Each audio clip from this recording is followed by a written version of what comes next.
Good evening, ladies and gentlemen. Welcome to another scene set in the Chronicles of Darkness Vampire the Rec Room, a requiem for London. Tonight,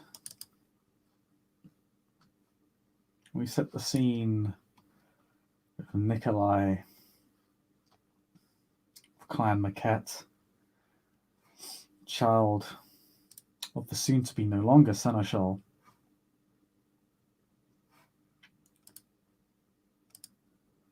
And he has arranged a meeting with his sire, who in turn has arranged a meeting of the oldest and most personally powerful kindred in London, perhaps in all of the British Isles.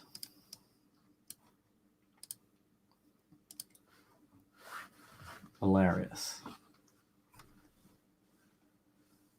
Nikolai, you have been asked to, just go to the same apartment building you went to before, where you met with your sire last time. There she will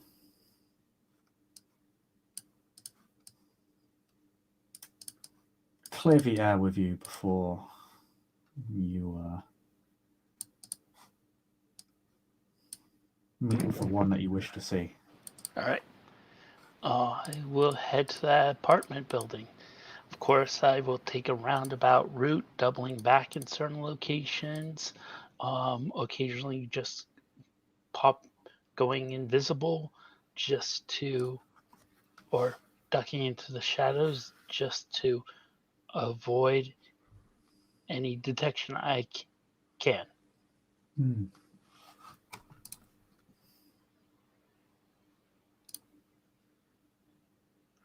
Basic Spycraft 101 before I head back to this building.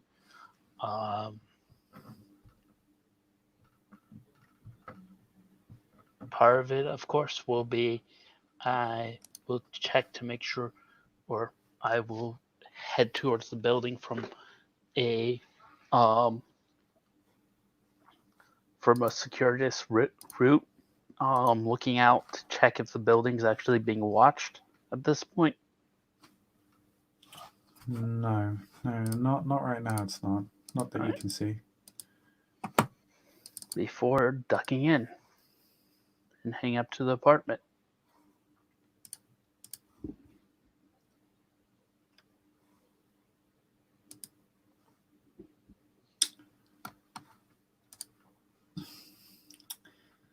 You head up to the same building, on the same floor. Yep. In the same apartment. Knock on the door. Shave and a haircut.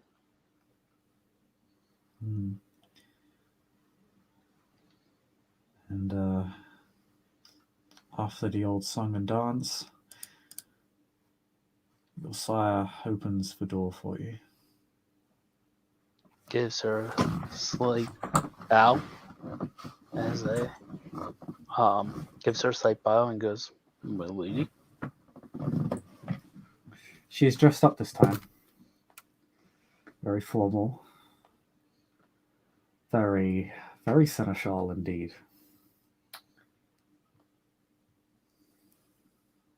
She, when you bow, she looks outside the door, looks left, looks right. Come on in. We'll step in, taking note of her dress as he does so, but he won't actually say anything about it.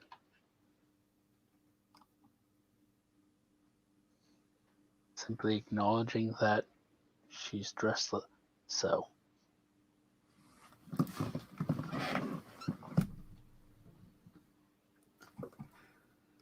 So,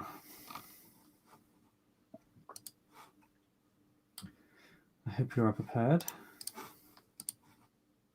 as well as I can be.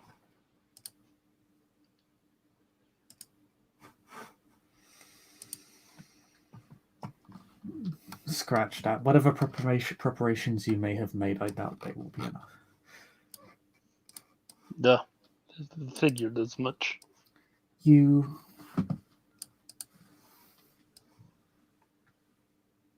are going to learn a great deal. But the information will not come for free.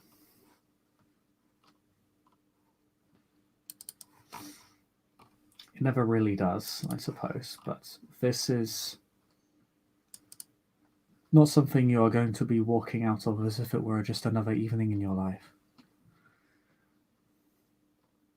It is not the same as meeting the prince, or even the sheriff.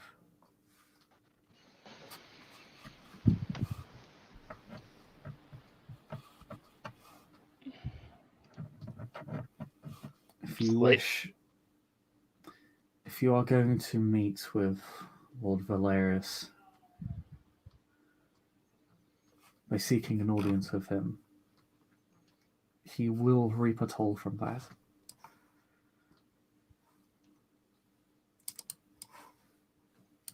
What kind of toll?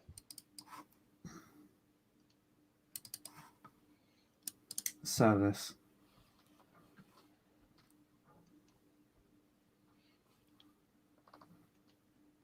Not slowly and goes, we see.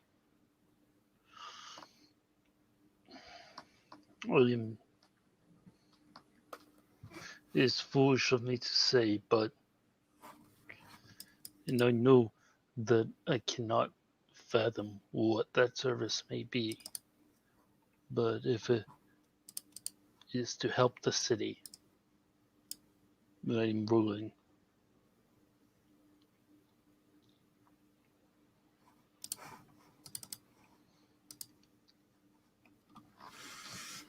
what the prince seeks, what he desires, will we to congregate power in such a manner, will only see this world falter, this society falter. I've lived long enough to know one party ruling everything creates stagnation.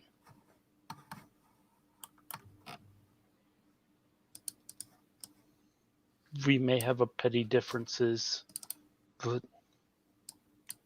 what the prince is doing will only see us weakened.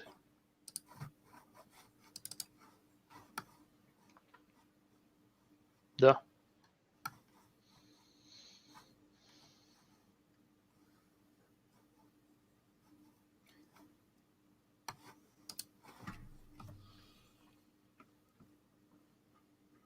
If that is what you honestly believe, and is not a justification for what you will have to do later, then I respect that.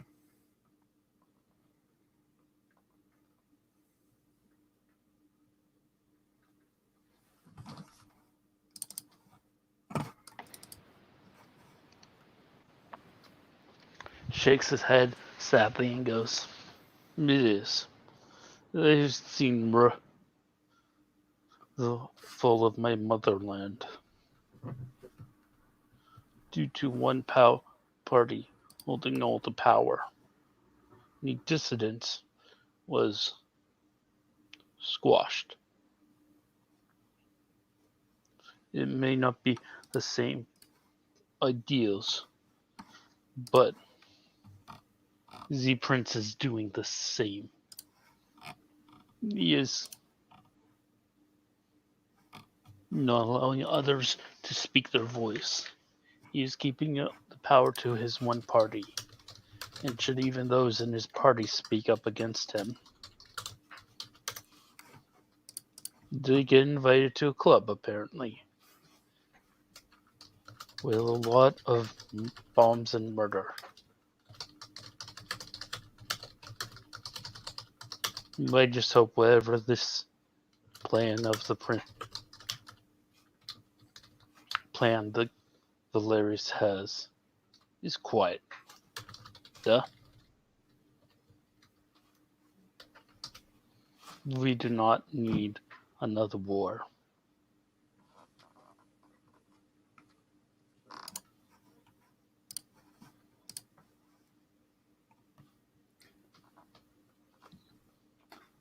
If you wish to turn back, this is your last opportunity.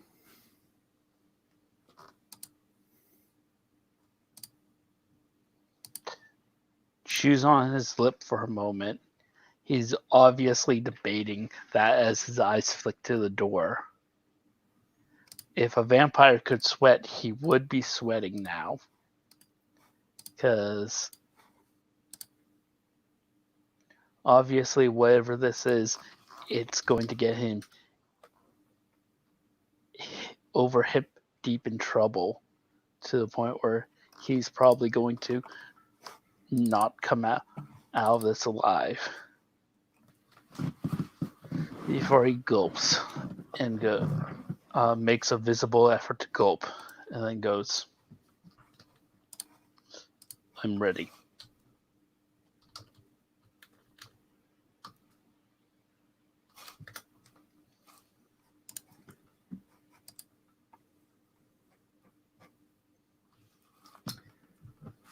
Very well. Very well.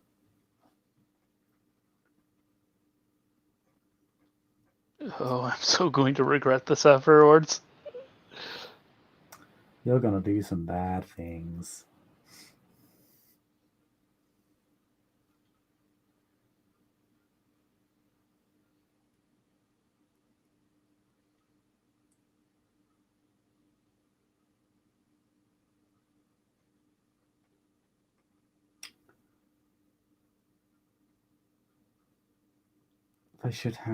They should be here in a few minutes.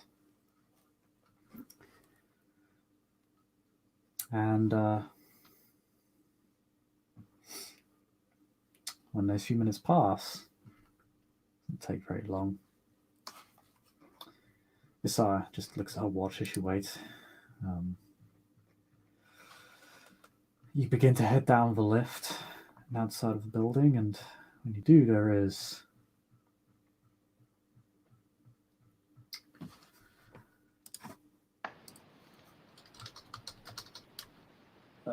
a rather expensive-looking vehicle.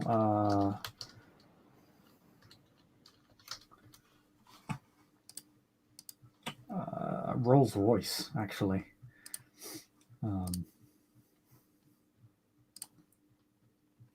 Just parked out the front of the complex.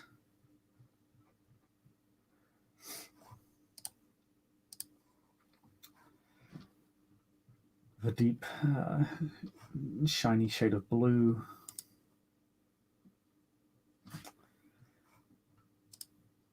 And a familiar looking gentleman standing outside of it.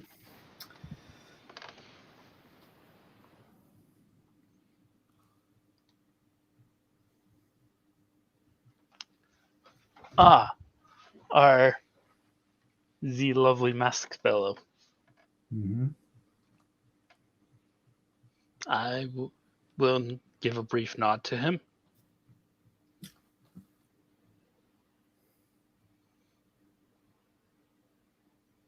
And wait for my sire to tell me what to do. Standing slow. He has fallen into a stance that looks like he's standing sort of at attention. His shoulders are back. His shoulders are back. His back itself is very straight. He has his muscles are slightly tense. It's not the really loosey goosey feel he normally gives off.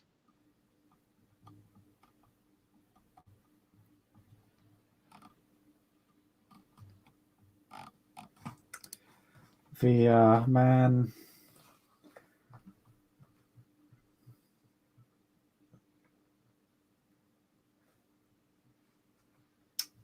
is not wearing his usual attire, although he's still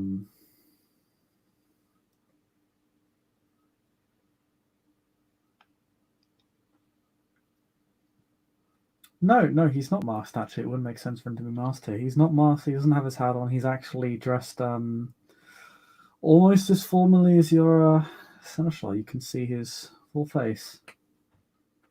He doesn't look particularly remarkable, to be honest. Just a man in his early to mid-30s.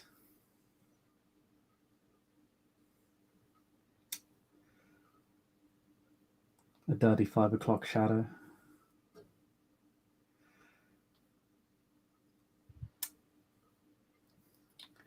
But he nods to you and says, "Well,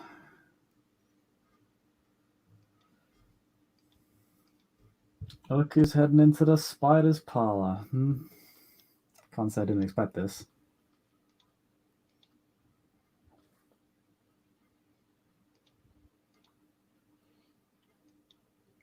Raises his eyebrow at the reference of spiders.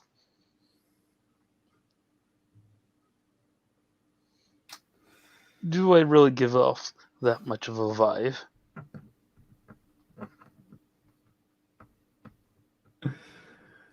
It's not about the vibe you're giving off. It's about where you're going.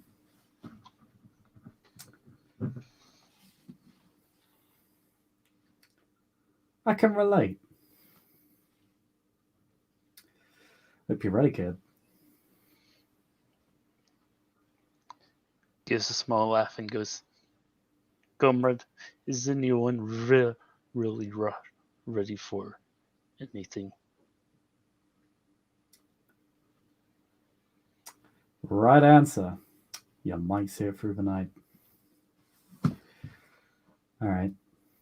Seneschal?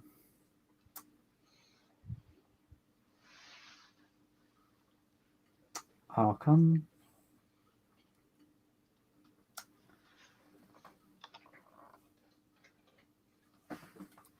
He'll open the door for you both. Gets in, waits for her to get in, and the door to shut before he whispers, "He's an Orcon?"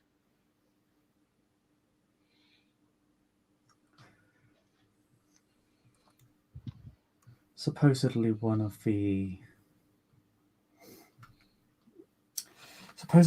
archons the prince has under the table. The prince.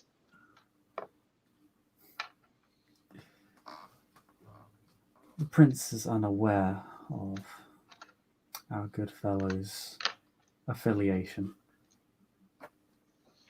Are you sure about that?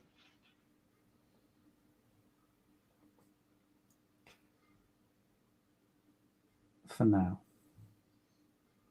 I believe soon the prince will very much become aware of just who is on what side of the fence. You're sure he's on our side?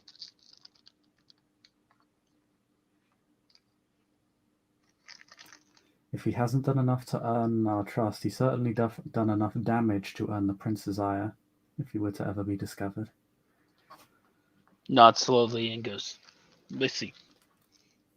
I would then trust him for now."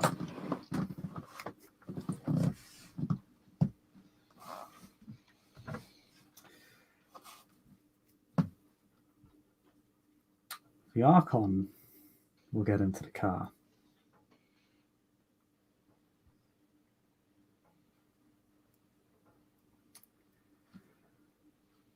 He'll put on his seatbelt and he'll begin to drive off into the night.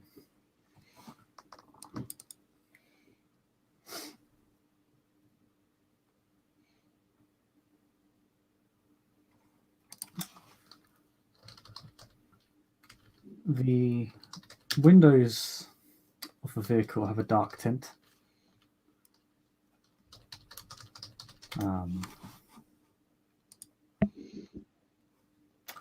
but you can see where you're going through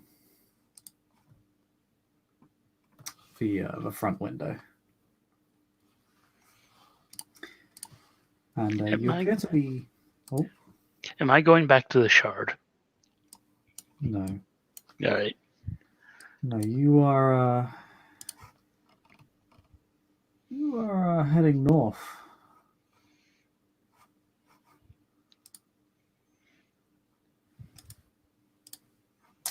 To into Hackney. You recognize some of the street names.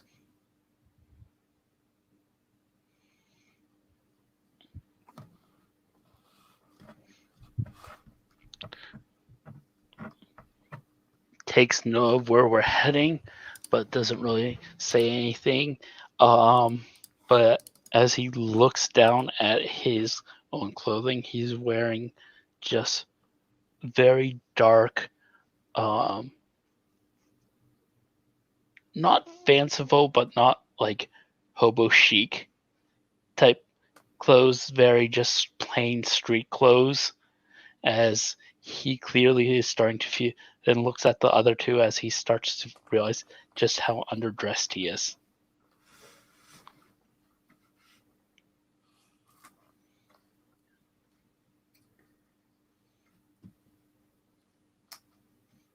As you reevaluate your dress code,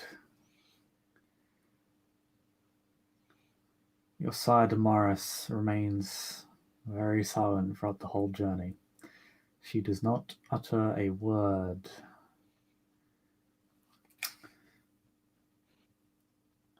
Eventually, after about 10 to 15 minutes, time seems to drift a little bit. You find yourself in the back car park to the Hackney Roman Baths.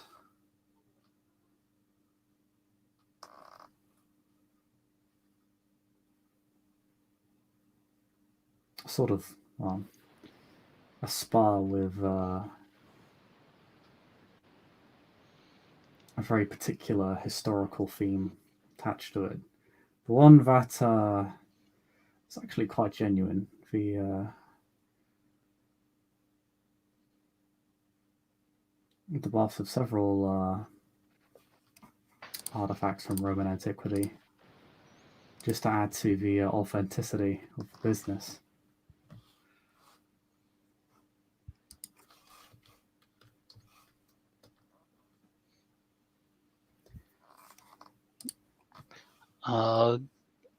Wait for the others to get out of the car before I get out as well. Remaining very quiet during all of this, waiting to be spoken to. I'm not going to call attention to myself unless I need to.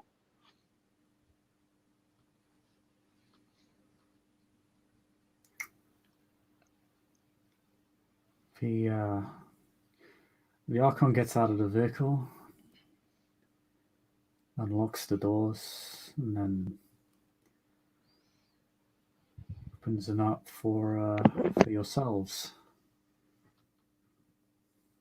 He offers your sire a hand to, in a rather gentlemanly fashion, quite out of character from what you've seen of him so far. She'll take it and rise out of the vehicle. The door for you is left open. Bites back a nervous retort joke and gets out of the car.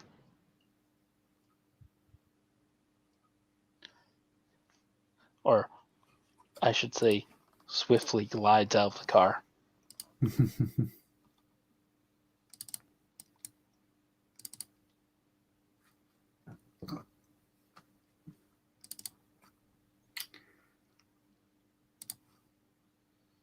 Then he'll carefully position himself about a foot back off of his sire's right shoulder. Mm.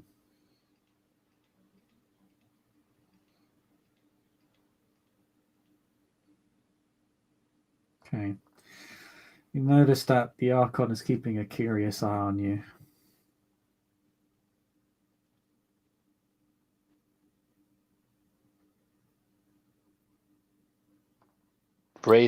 Looks at him and raises an eyebrow, like almost as if something the matter, with a tilt of his head. Follow me.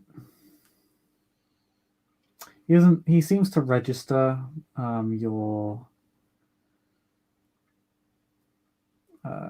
look, but doesn't respond to it particularly strongly.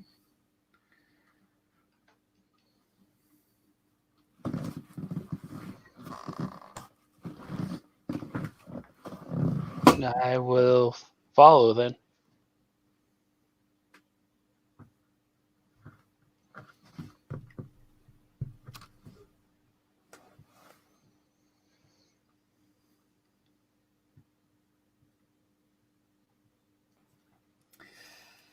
He leads you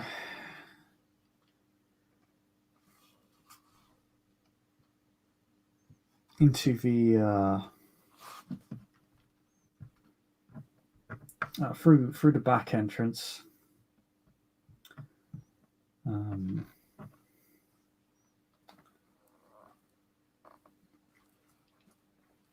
Through a corridor into the main foyer.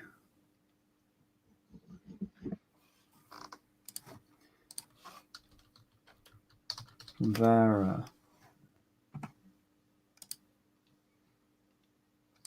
he seems to lead you through a small series of staff-only corridors before reaching a stairwell that goes down a level.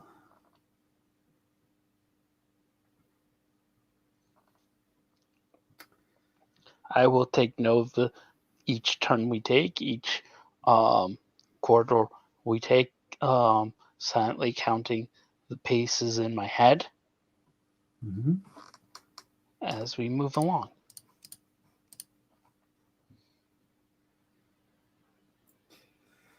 Once you walk down the stairs, you only go down about one floor.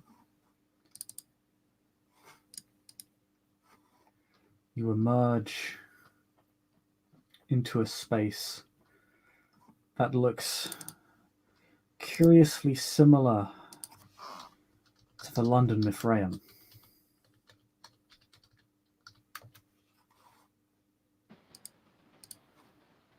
But much larger. A fairly large open space with thick stone slabs on the floor, and the walls covered in various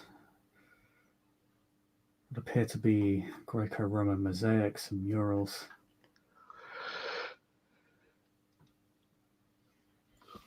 This place is very ornate, and there's quite a lot of artistry all over the floor, the walls, and the ceiling.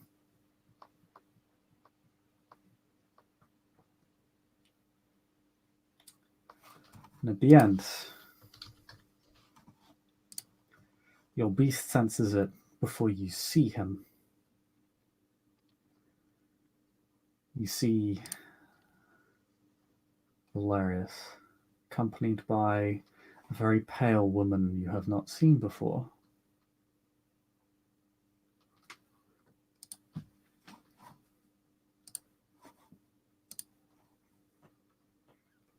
She is dressed in a very outmoded fashion. She herself appears as if she is from antiquity.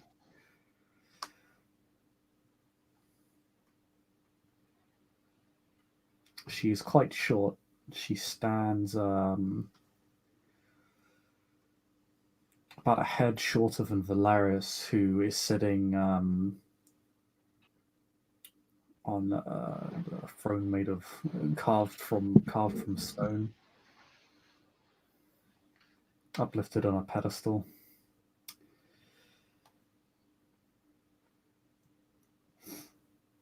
She has foreign features, but her hair is a bright red.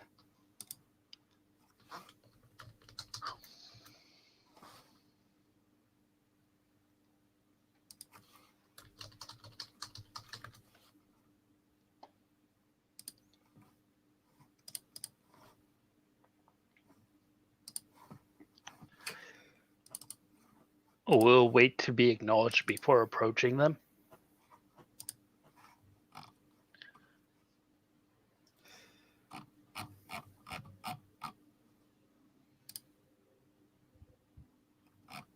Okay. The unfamiliar woman steps forward.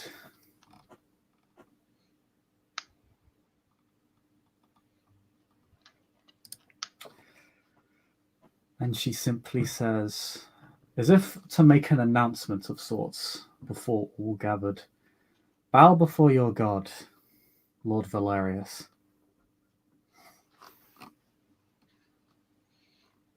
I will do as she says, dropping to one knee.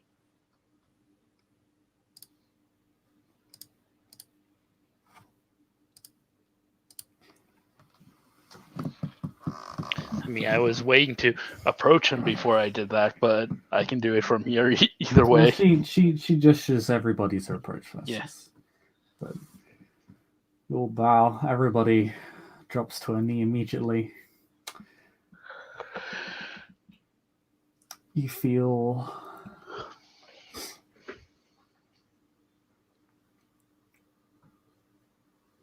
an immense sense of obligation when you do so. When you bow before Valerius. Gain the enthralled condition. The what? Enthralled? The enthralled condition. Yay.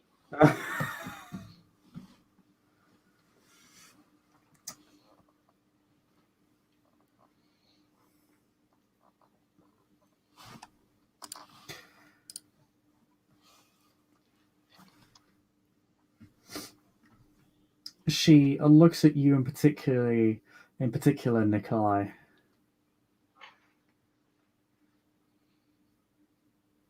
She walks up to you and stands just to the side of you as to not obstruct Valerius's vision of you, who just stares. She says,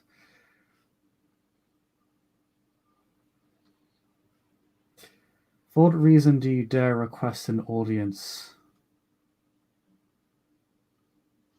with your Lord Valerius?" Forgive me, my lady. I simply wish to be of service. They've heard tales of Valerius's efforts to stem the tide, and I wish to prove myself.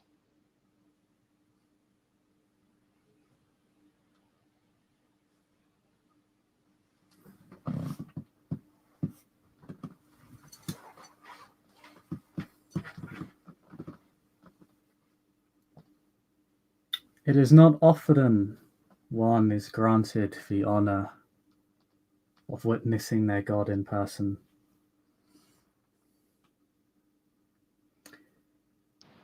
And I am humbled that he would. I am humbled that he would even dare take or dare look upon this this lowly neonate.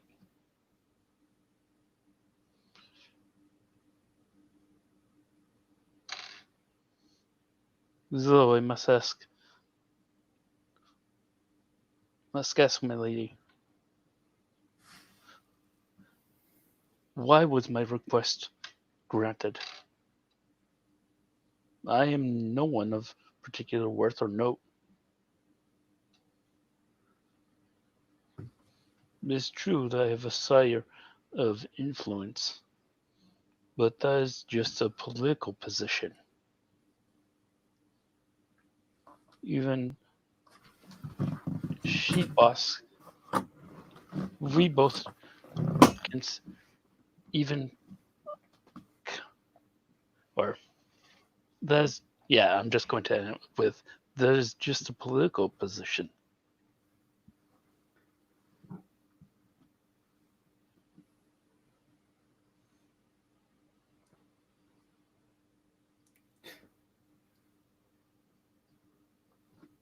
Yes, but even the basest of substances may be molded into greatness.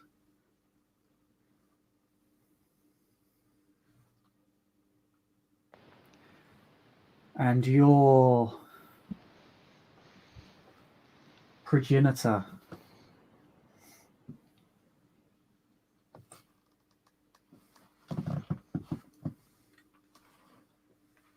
has swore before God that you are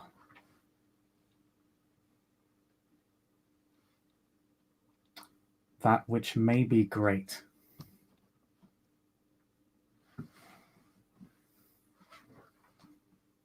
Should you choose to be so.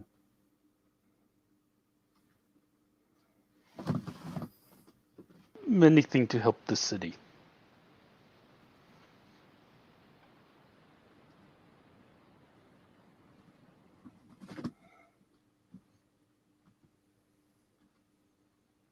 But you come here seeking more than just humble service in your God's name, don't you?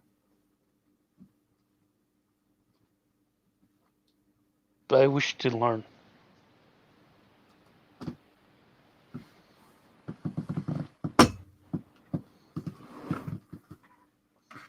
To be of true service, I must first know what service is required of me.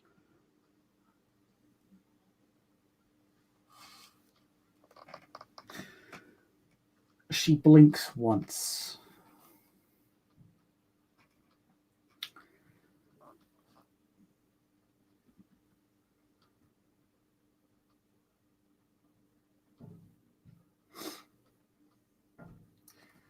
The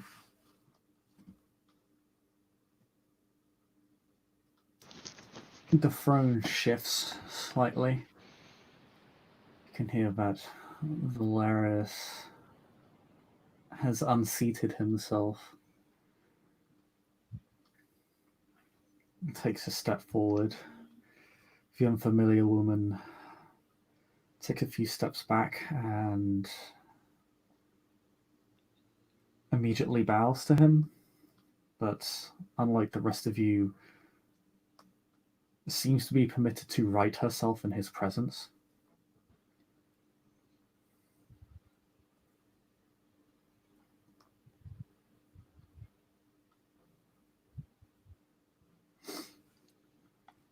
You wish to know the struggle within this city.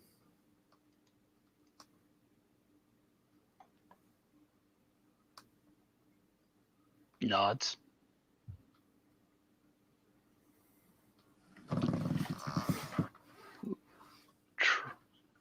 Then licks his lips slowly as if testing his voice. It was, yes, my lord.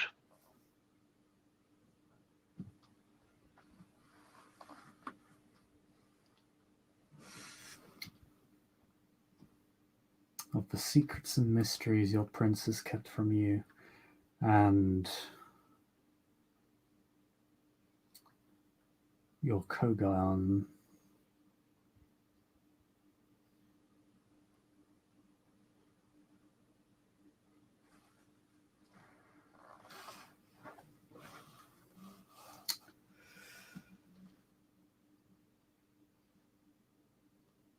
He pauses.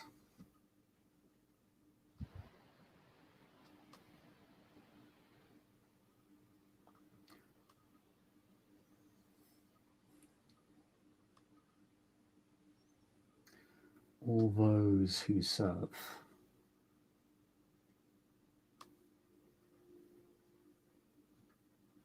are rewarded under my rule and presence.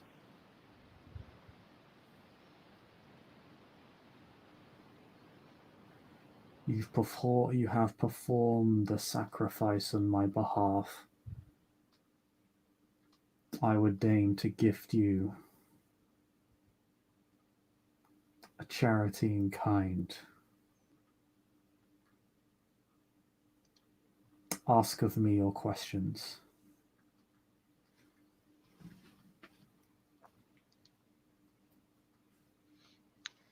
God, I have to ask questions now.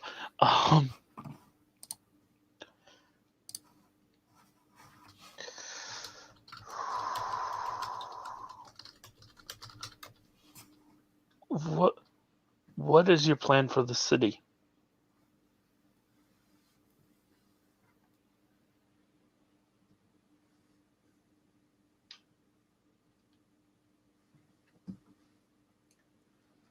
My time over the city grows short.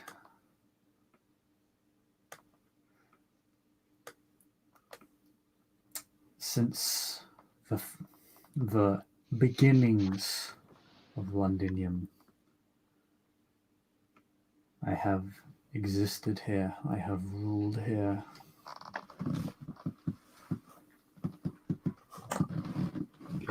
I built this city from dust.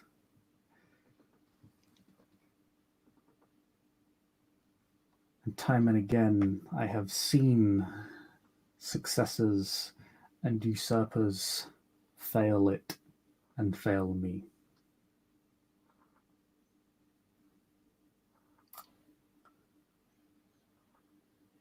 I have seen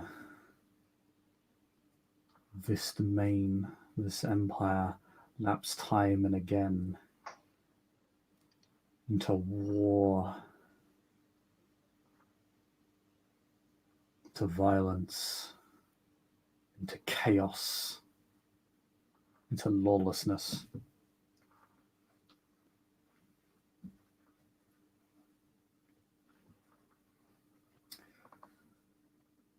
All those that came after me have failed, save one. But he is lost, and my child must be returned to the fold before I can retake my place.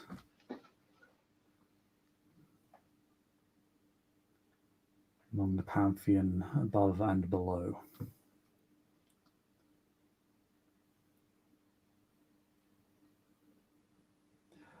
I speak of Dracian Stanfort.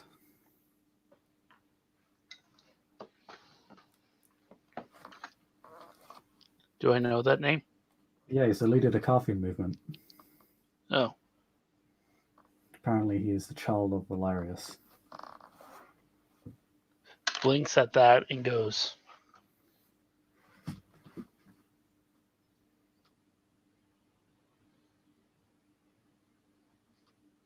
how is he lost, my lord?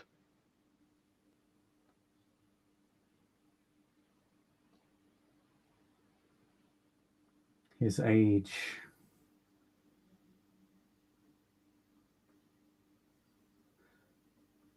has not tempered him, and he is naive and hopeful. He believes the future of kindred kind can be trusted in the hands of the many. Those very same hands that thrust this domain into betrayal, violence, and anarchy.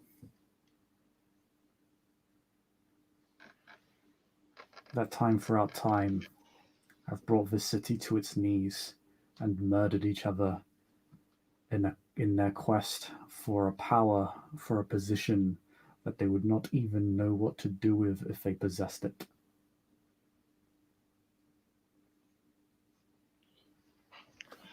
Not slowly, as if what he's saying makes sense, because, well, he is Russian. He's seen what the many do.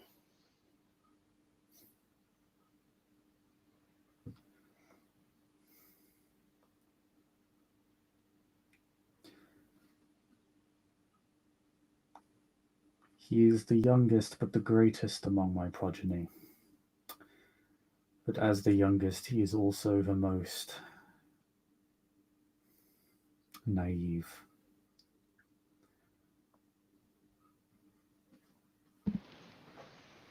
And he is blind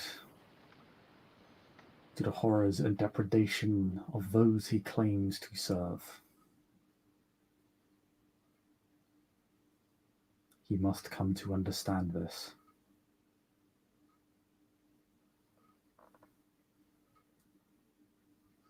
And only then will this city be ready for a new prince.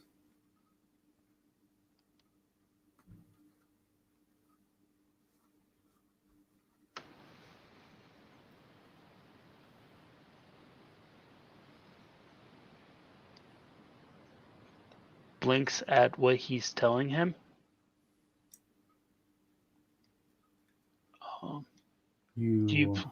Oh, sorry. Go ahead. Do you plan on having him rejoin the Invictus then?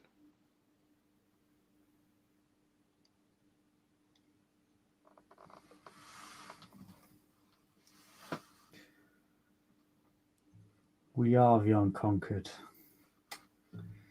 We are the Camarilla of modern knights. We are the only covenant that has ever been fit to rule.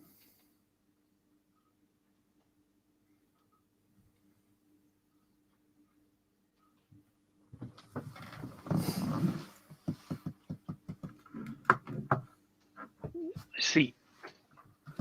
Carthians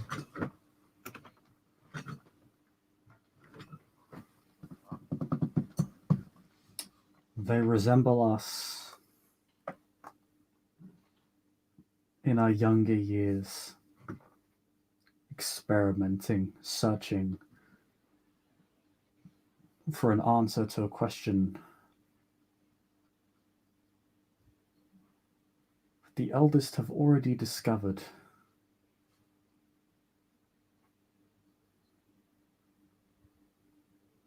That we have already solved.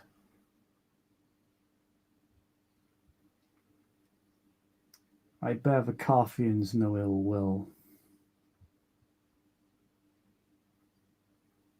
One could say they are almost. He actually thinks. His eyes gaze away into space, and he pauses for a good few seconds. Nostalgic.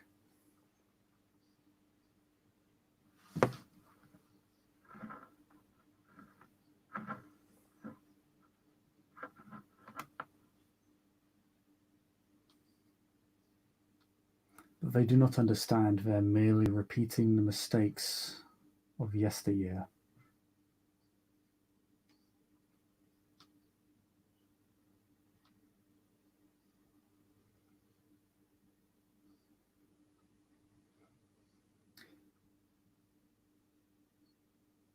But they will have a part in the court that is to come. And the war that will come before.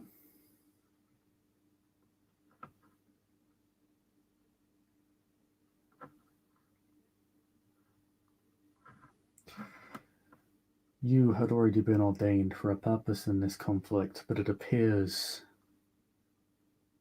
one among the sanctified has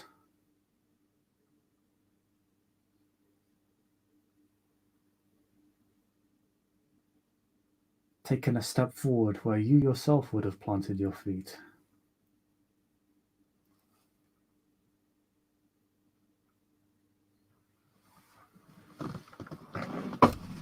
Tilts his head at that.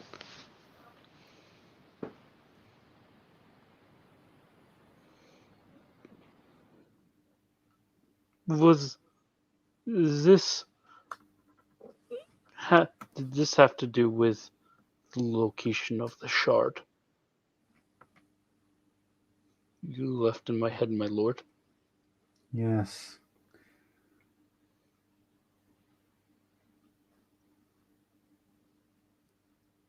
Carthians were always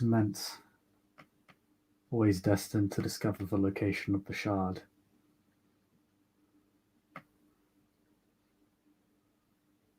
Such a broken institution cannot stand. A monument to every failing of this usurper prince. Bows his head in regret and goes, I am sorry, my lord. I did not act sooner. I was fearful of releasing the location in such torment with such torment. Sorry, I was fearful of releasing this location with the turmoil going on within the shadows.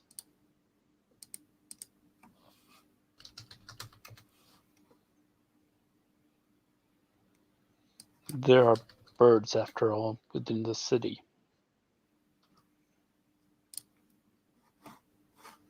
An unforeseen interference. But have since been accounted for.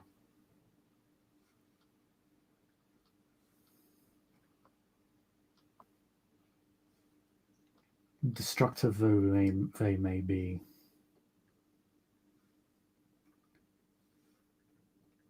much like those who proclaim themselves guillotines and revolutionaries, are little more than agents of chaos and destruction tools.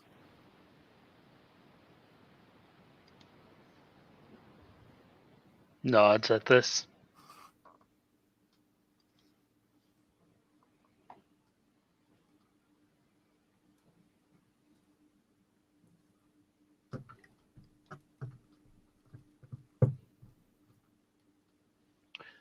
Before saying,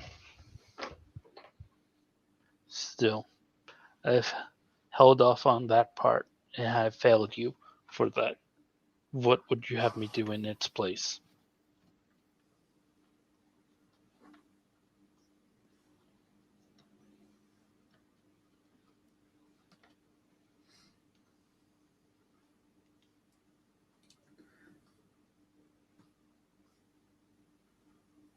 The time for further preparations grows short.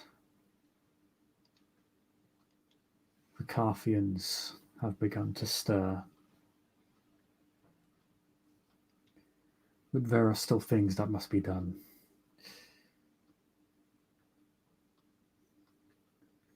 And you will play your part. You, where the Carthians shall throw their bodies against the walls of the unconquered.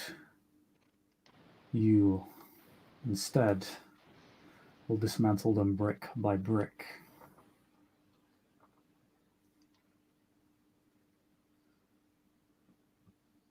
Until all that the prince has left is a useless mask that will not save him from the hordes that will hunt him.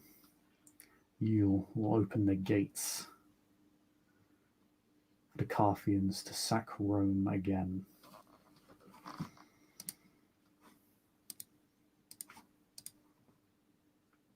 Nods at this in understanding. What would you have me do?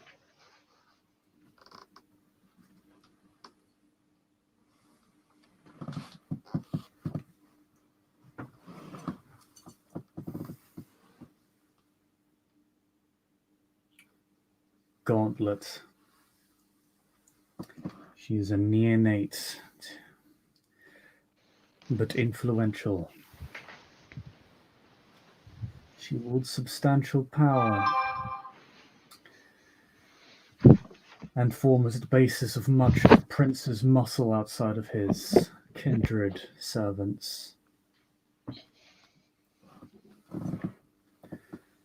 Her holdings must be destroyed, and then her.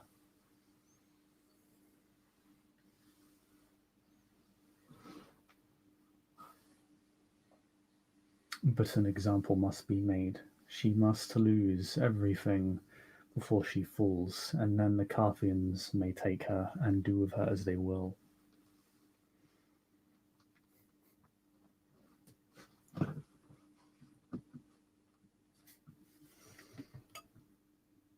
See. She is powerful for one of her age. You will exercise caution. She has been under mentorship from the prince and is being groomed to replace your sire.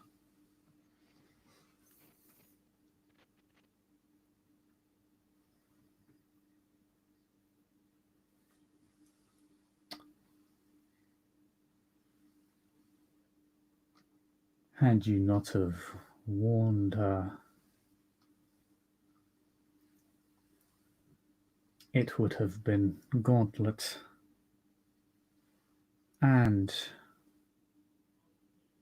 the Keeper who would have destroyed her on the prince's behalf.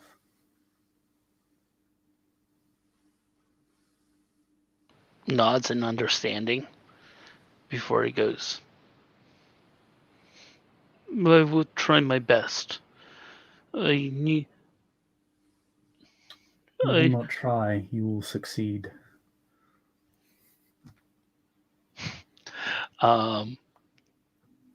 Nikolai goes, "Yes, my lord. But forgive me, I am just a neonate and a newly made one at that. I have not yet seen my first full year among the kin.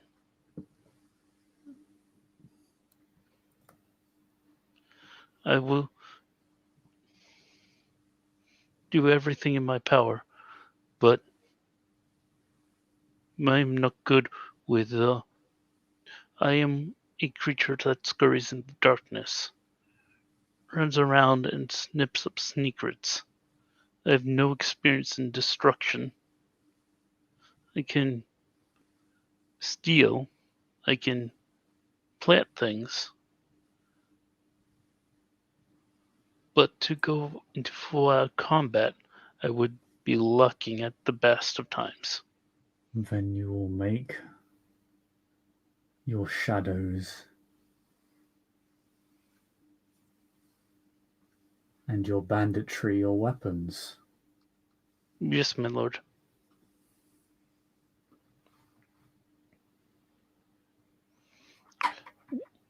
"What information may I ask? May I be humbly bestowed upon? Or what may I humbly ask that you bestow upon me the information required for this job? What holdings would you like to see fall first?"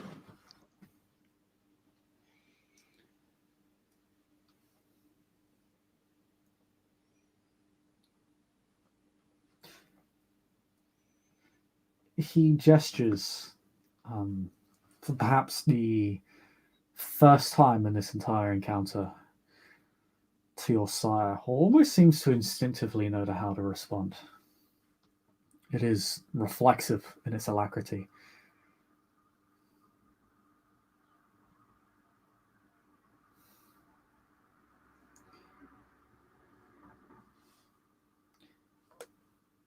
Your sire will provide you all the minutiae that you desire.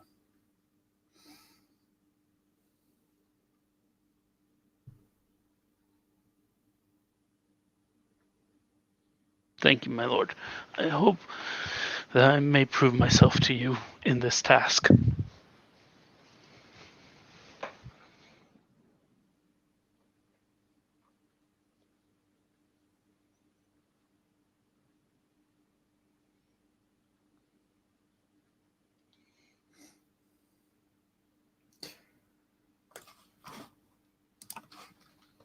There is no hope, only certainty. See, and what shall be done with the remains of Gauntlet when it is all torn away from her?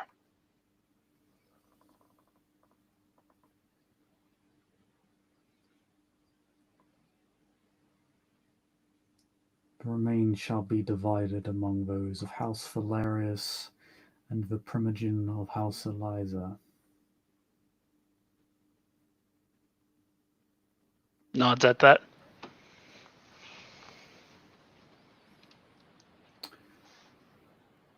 Whom are the true heirs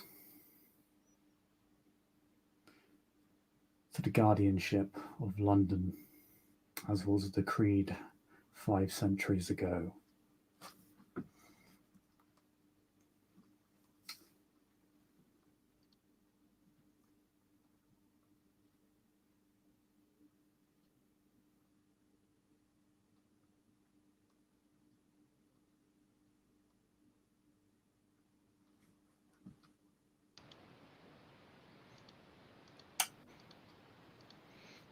Tell me, my lord, how will this so I may not. I do not wish to question your plans, but how will this will this tearing down of Gauntlet render us or render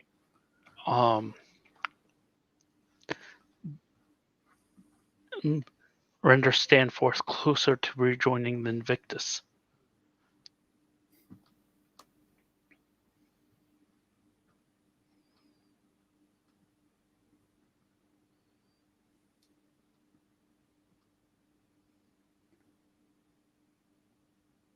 His reunion with us is already a certainty.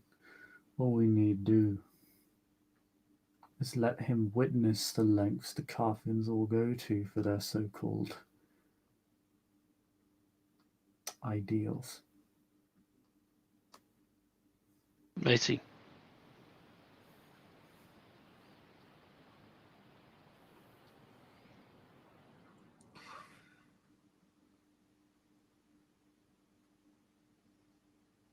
You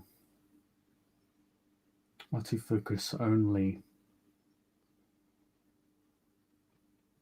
upon the destruction of those that I mark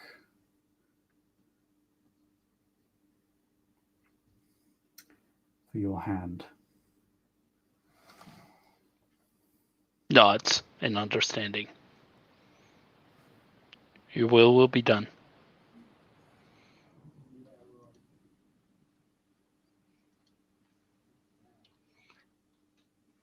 And hopefully I can get some nice power out of it, out of character.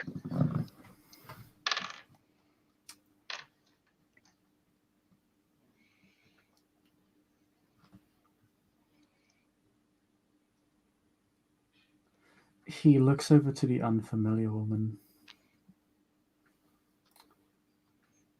makes a gesture to her. From underneath her robes, she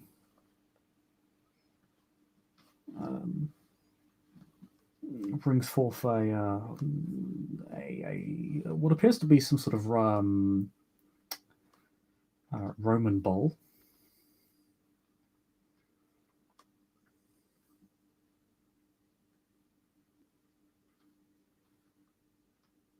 I study the bowl as she brings it out. Valerius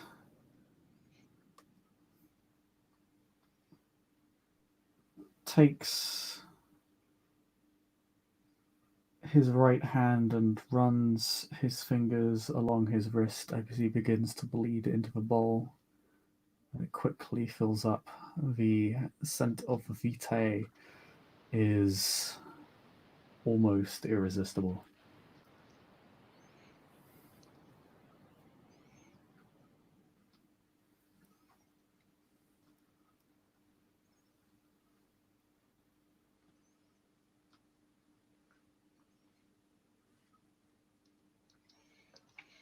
Well, I know what this is, but I'm waiting for him to order it.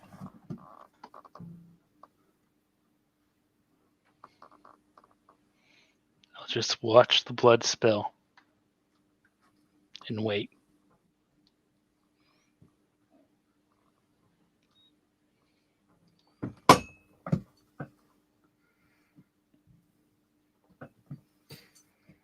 As the bowl fills,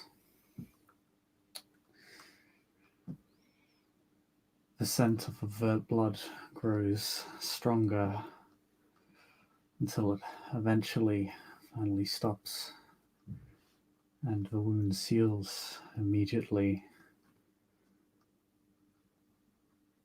The woman brings the bowl before you.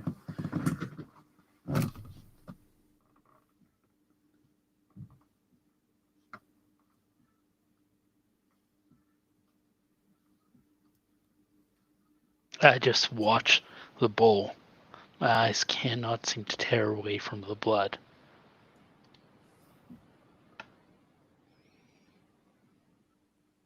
I lick my lips in anticipation.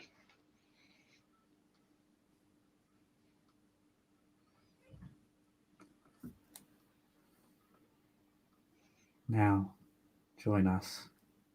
Drink of the milk of gods, of the incarnation of Jupiter, of the King of gods.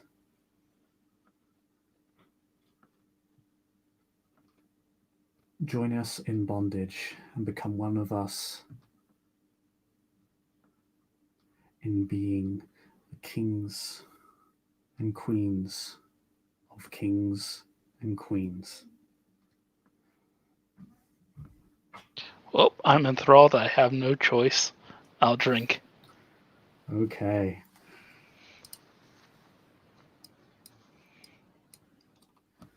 What level of blood bond?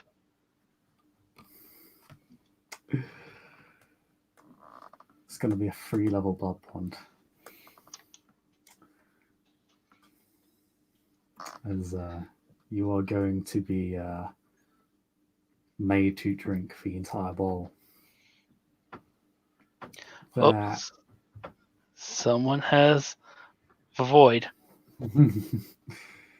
There is new vitae in the world that is as lustrous, as potent, as delicious, as beautiful, as magnificent, as divine as this.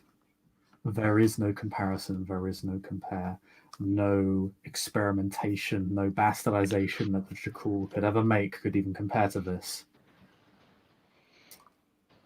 You do not suffer from vitae addiction, curiously enough. But you do suffer the effects of 3-point bond to Valerius.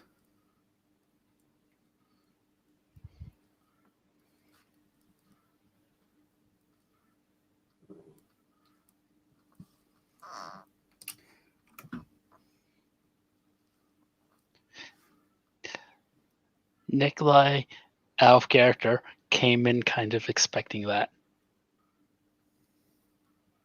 That's a fair expectation. Yeah. Valerius turns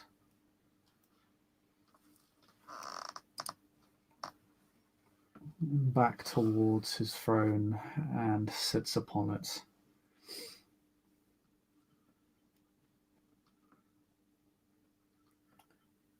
The unfamiliar woman takes a place a few steps beneath him.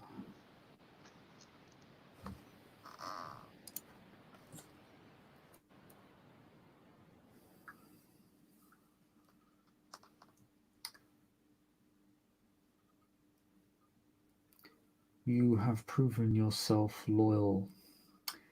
I would offer you one more revelation, one more secret, one that you do not seek.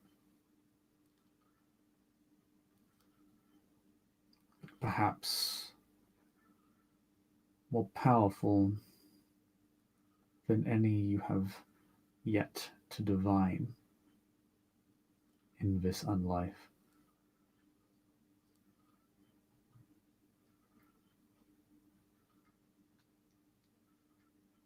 The prince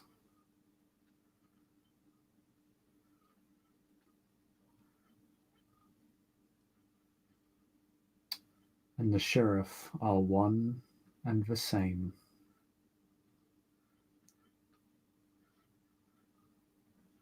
Eyes widen at that.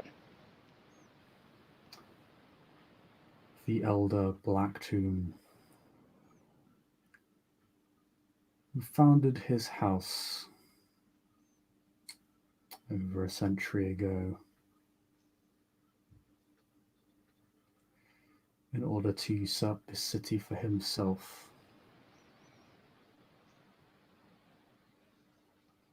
Using foul parodies of Invictus doctrine and oath.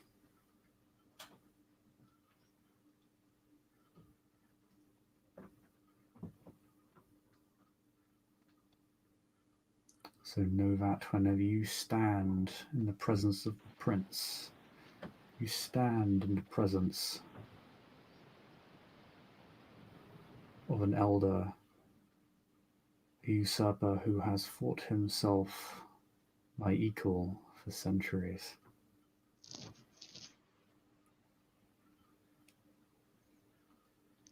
Really wants to ask how, but is instead going to go, thank you for the information, Master.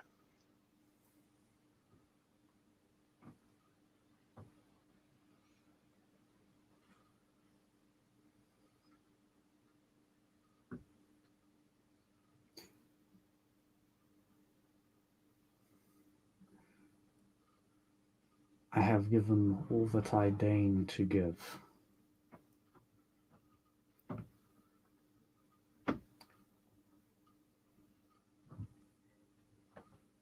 This meeting meets its end. Bows even lower before slowly backing out, keeping his head bowed as he does so.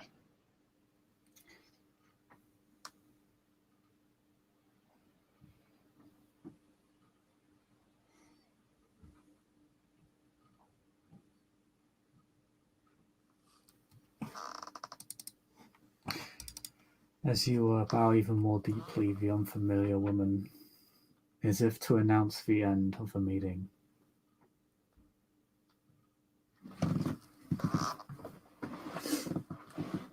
simply says,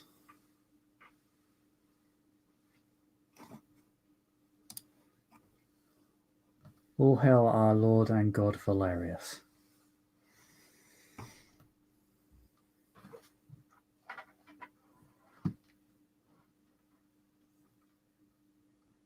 London's one true prince."